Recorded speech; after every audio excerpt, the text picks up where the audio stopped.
সালামু আলাইকুম। আমি নিউট্রিশনিস্ট মাহবুব।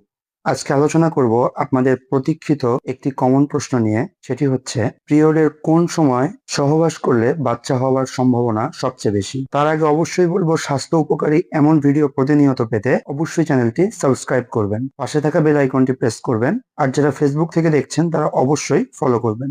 আজকের আলোচনার বিষয়টি সাধারণ মানুষের একদম কমন প্রশ্ন। আজকে এই বিষয়ে একদম সহজ সমাধান দিয়ে দিব ইনশাআল্লাহ। তবে এটা জানতে হলে সবার আগে শিওর হতে হবে ওই মেয়েটার পিরিয়ড রেগুলার হয় কিনা।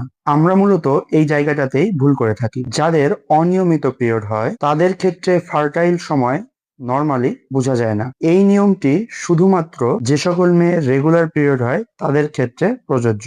এখন যদি মেয়েটার 28 দিন বা 30 দিন পর পর রেগুলার পিরিয়ড হয়, কিংবা 1-2 দিন আগে পরে হতে পারে, তার জন্য আমরা একটি সময় বেঁধে দিই, আর সেটি হচ্ছে পিরিয়ডের 10তম দিন থেকে 20তম দিন পর্যন্ত।